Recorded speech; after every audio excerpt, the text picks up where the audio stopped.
રાજકોટમાં બે બીજેપીના નેતાઓને ટ્રાફિક પોલીસના ડીસીપી પૂજા યાદવે કરાવ્યું કાયદાનું ભાન। રાજકોટના કિશનપરા ચોક ખાતે ટ્રાફિક ડ્રાઈવ દરમિયાન ભાજપના કાર્યકર્તાઓ કાળા કાચ અને નંબર પ્લેટ વગરની 3 કાર લઈને નીકળ્યા હતા। આ કારને અટકાવી ડિટેઇન કરતા ભાજપના કાર્યકરોએ ખેસ પહેરી ટ્રાફિક ડીસીપી સાથે રસ્તા વચ્ચે બોલાચાલી કરી હતી। જો કે ટ્રાફિક ડીસીપી ટસના મસ ન થયા અને 3 કાર ડિટેઇન કરી હતી।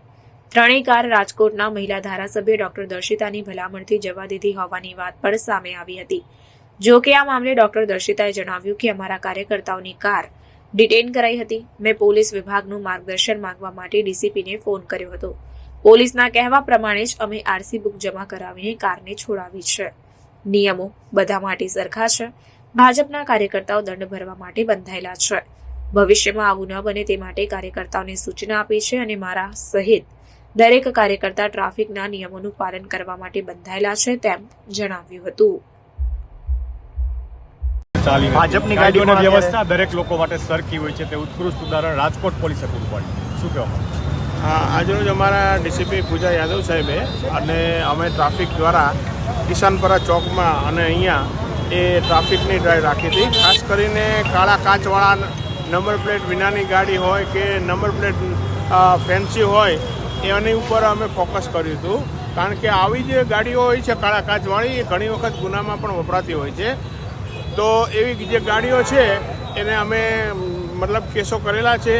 જે ગાડીમાં નંબર પ્લેટે નહોતા અને કાળા કાચ હતા એવી 2 ગાડી છે એ અમે ડિટેન પણ કરી છે। આપને ભલામણનો દોર પણ શરૂ થયો હતો। શું કોની કાર છે? કોની કાર છે તો એક વ્યક્તિની જે છે જે કાર ચાલક એની ગાડી અમે મૂકી દીધી છે। પીએસઆઈ આરએસ પરમાર સાહેબ એનો મેમો બનાવી દીધો છે અને આ બીજી ગાડી છે અહીંયા જે પડી છે એ છે જેમાં નંબર પ્લેટ પણ નથી, કાળા કાચ પણ છે। એટલે આ ગાડીને પણ અમે અત્યારે ડિટેન કરી છે અને અમે એ ગાડીને અત્યારે શીતલ પાર્કમાં ટોઈંગ સ્ટેશને લઈ જશું।